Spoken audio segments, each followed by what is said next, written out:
Under the dim light, I stood frozen as my greedy husband demanded I sell my $5 million inheritance. His cold, unwavering voice cut through the tension. "You have no choice, Rachel," he hissed, his eyes narrowing with frustration that quickly turned to rage. Before I could respond, he grabbed a wooden stick from the wall and struck me hard across the head. I fainted instantly. When I woke up, I found myself hanging from a tree, my arms and legs tightly bound with rough ropes. The pressure on my pregnant belly was excruciating, and each breath felt like a battle. Nearby, Ethan stood with a cruel smirk, watching me struggle, waiting for me to give in. "My name is Rachel, and I'm 30 years old. I live in Atlanta, Georgia, and work as a graphic designer for a growing advertising agency. A year ago, I married Ethan, a 34-year-old entrepreneur who seemed like the perfect partner. He was charming, ambitious, and supportive, celebrating every milestone in my career and talking about building a beautiful future together. Things took a turn when I inherited my late grandfather's estate, an expansive property worth $5 million. The property had been in my family for generations, and I always saw it as a legacy for my future children. Initially, Ethan seemed happy for me, praising my family's achievements and talking about how we could preserve its significance.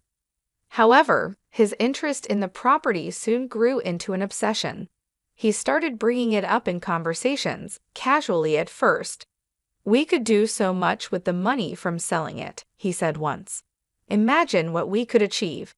I brushed off his comments, thinking he was simply sharing ideas. But over time, his tone changed. His admiration for my independence faded, replaced by persistent suggestions that we sell the property. He framed it as a way to secure bigger dreams for our family, but something about his insistence felt wrong. I began to sense that his motives were not as noble as he claimed. Despite my growing unease, I held my ground. The property wasn't just land to me, it was a part of my heritage, a symbol of my family's hard work and perseverance.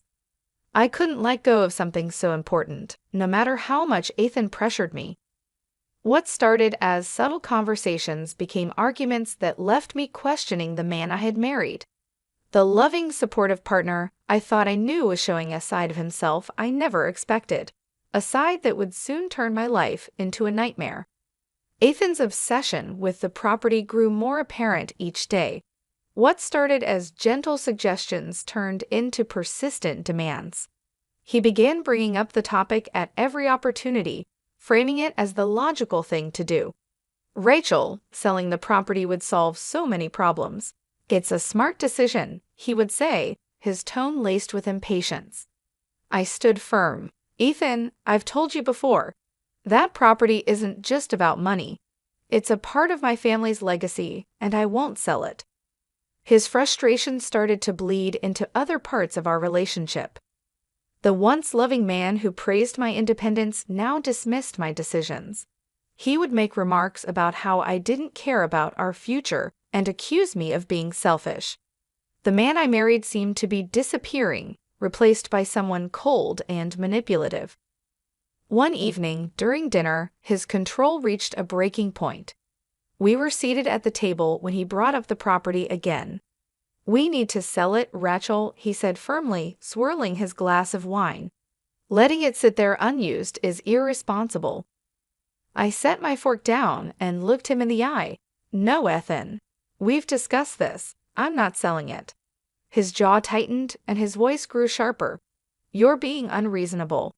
This is about us, our family. Why can't you see that?" "This isn't just about us," I replied, my voice steady. "That property is for our child's future. I won't let you take that away." His face darkened, and he slammed his hand on the table, making me flinch. "You think you can make all the decisions, don't you? Do you even care about me?" "Of course I care, Ethan, but I won't be bullied into this." He stood abruptly, his chair scraping against the floor. "You'll regret this," he spat, storming out of the room. For the first time, I felt a chilling fear settle in my chest. The man I once trusted was no longer the partner I thought he was. Something dangerous was simmering beneath the surface. The tension between us continued to escalate over the next few days. Ethan grew colder and more distant, his once subtle manipulation turning into outright hostility. Every conversation seemed to circle back to the property, his tone becoming more aggressive with each refusal. One night, everything came to a head. Ethan returned home late, his mood already foul. I was sitting in the living room, hoping to avoid another argument, but it was inevitable. "We need to talk," he said sharply, standing in the doorway. I sighed, bracing myself. "Ethan, if this is about the property again—" "It is," he interrupted, his voice hard and unrelenting. "And I'm done asking nicely. You're going to sell it." "No," I replied firmly, standing my ground.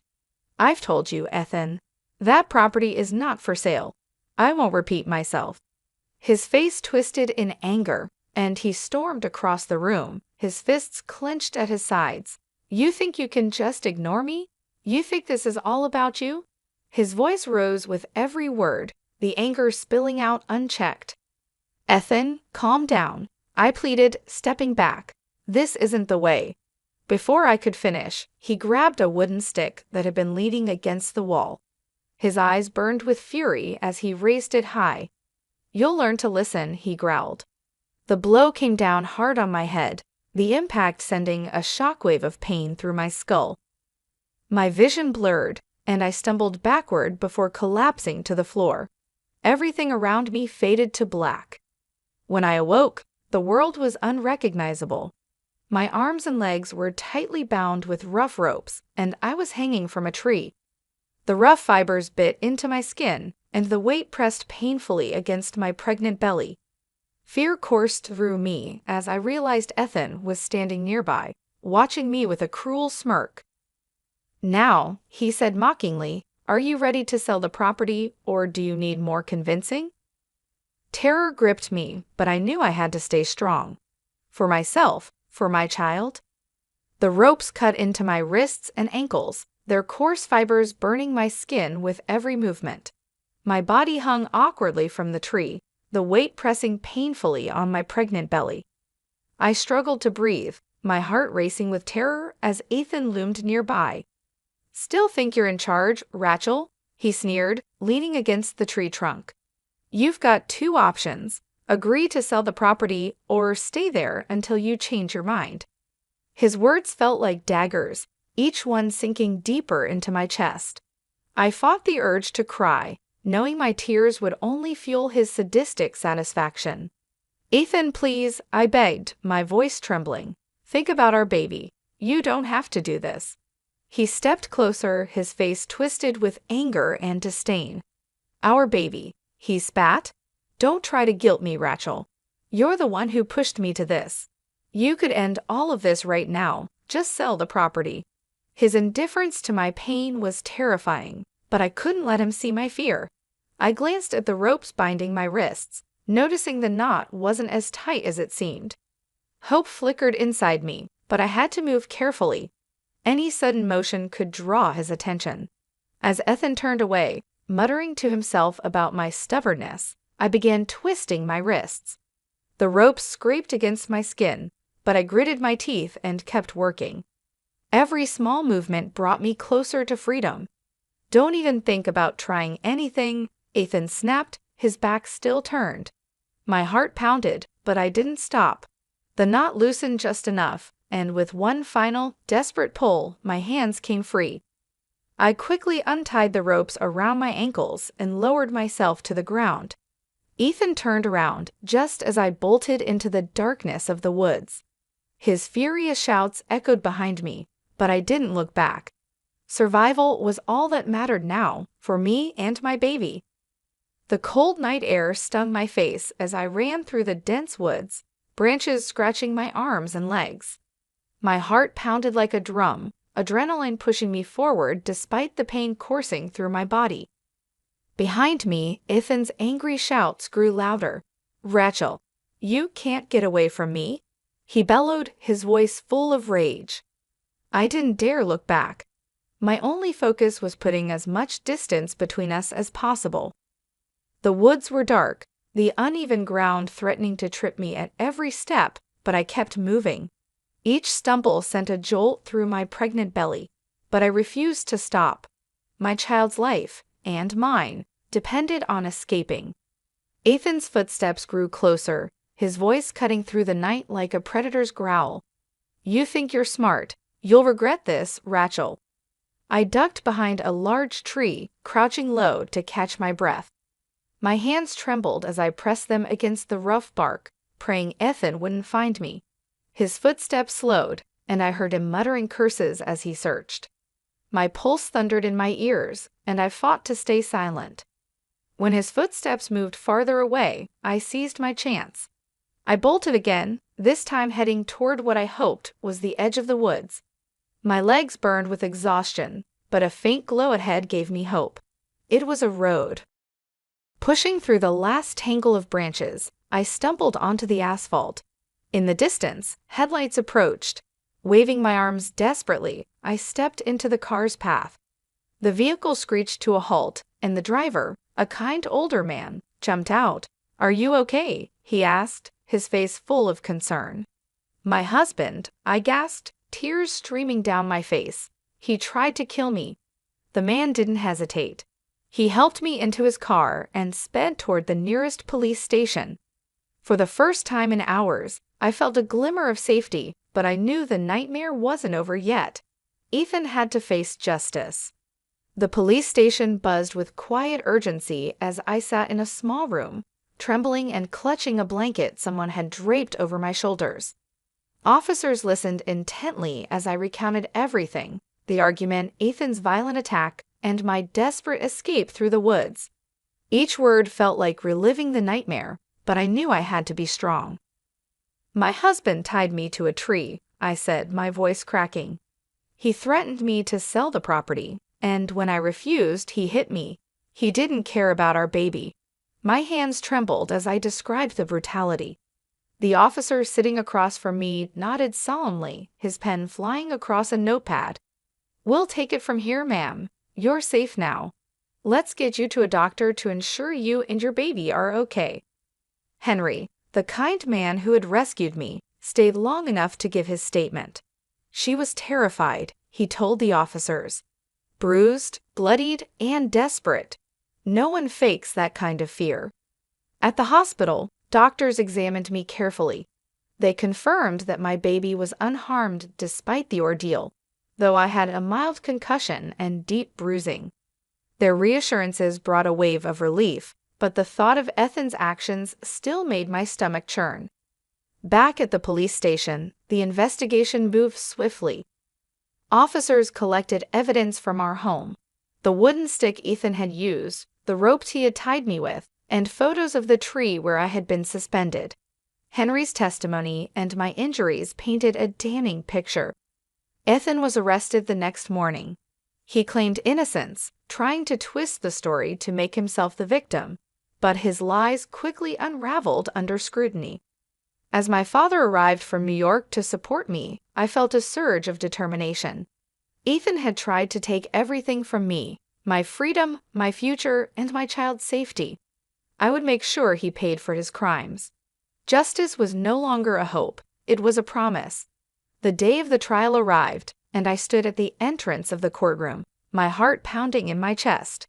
Ethan sat at the defendant's table, his once confident posture replaced by a nervous tension. His eyes flickered to me as I entered, but I refused to look away. I took my seat on the witness stand, my hands trembling in my lap. The prosecutor, a woman named Ms. Thompson, stood to my left, her expression firm and determined. She addressed the court with the clarity of someone who had seen too many victims of abuse. "Mrs. Williams," she began, turning to me, "please tell the court what happened the night of the attack." I took a deep breath, my voice steady despite the flood of emotions that threatened to overwhelm me. Ethan became obsessed with selling the property I inherited from my grandfather. When I refused, he became more aggressive. That night, he hit me with a wooden stick and tied me up. He hung me from a tree and told me to sell the property or he would make me regret it. The room fell silent as the weight of my words settled over everyone. I paused, looking down at my hands, fighting back tears. "Why did you refuse to sell the property?" Miss Thompson asked. I lifted my head, meeting her eyes. It wasn't just land. It was my family's legacy. It was meant for my child. I wouldn't let him destroy that for his own gain. Ethan's lawyer tried to discredit me, calling me overly emotional, but the evidence spoke for itself. The bruises on my arms, the knots in the ropes, the photos of the tree, everything I had told them was corroborated by the police and Henry's testimony. When it was finally over, the jury deliberated for hours. I sat in the courtroom, barely able to breathe, until the door opened and the verdict was read. Guilty. The weight lifted from my chest. Justice had been served. Ethan would no longer have any power over me. The courtroom fell silent as the judge raised his gavel.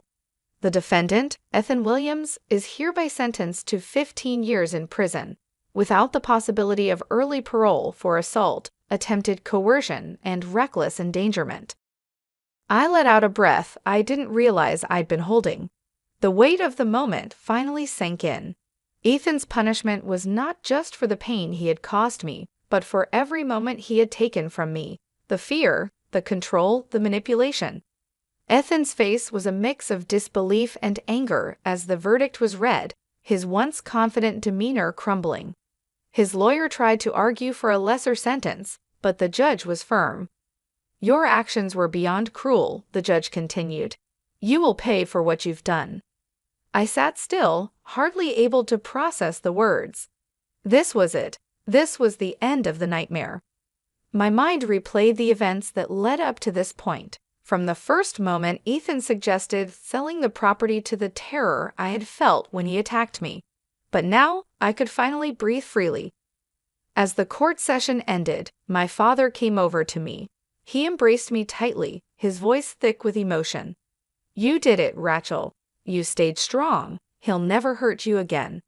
I nodded, tears welling in my eyes. "I couldn't have done it without you, Dad." Outside the courthouse, the weight on my shoulders finally lifted. The sun seemed brighter, the world seemed quieter. Ethan was behind bars, and the life I had fought so hard for was finally within my reach. I still had a long road ahead of me, healing from the trauma, rebuilding my life, and preparing for my child.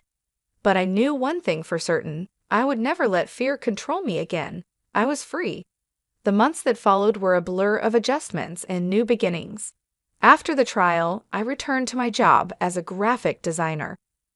My colleagues were supportive, and though the memories of what I'd been through were still fresh, I focused on my work. The routine felt grounding. I spent a lot of time reflecting on the life I had built and the one I wanted to create moving forward. Ethan's threats and violence no longer held power over me. The house we once shared felt empty and distant, and I knew I couldn't return to it. It had been a prison, one I had been desperate to escape. The property I had inherited became a symbol of strength. What Ethan had once seen as a source of conflict was now a place of refuge. I put the land to use, starting small projects that I had always dreamed of: gardens, a small office, and a home that would one day be a haven for my child. In those quiet moments, as I worked the land, I thought about my future, my daughter's future. I imagined a life full of love, growth, and safety, everything I had once dreamed of, but this time, it would be different. I wouldn't let anyone take that from me. The day my baby arrived was the day I realized how far I'd come. Holding my newborn daughter in my arms, I knew that no matter what I'd been through, I had made it. I had overcome the darkness and fought for my future. My child would never know the fear I had lived with, and that promise kept me going. In those early days of motherhood, I made a vow: I would protect this family and this life with everything I had. We would thrive, and I would never again let fear define me. I was free. This story, at its core, is about resilience, empowerment, and the pursuit of justice in the face of betrayal and violence.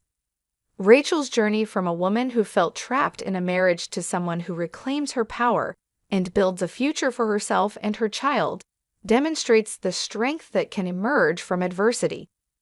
Throughout the narrative, Rachel's refusal to let fear control her was pivotal. Her strength to stand firm against Ethan's manipulation and violence led her to the freedom she deserved.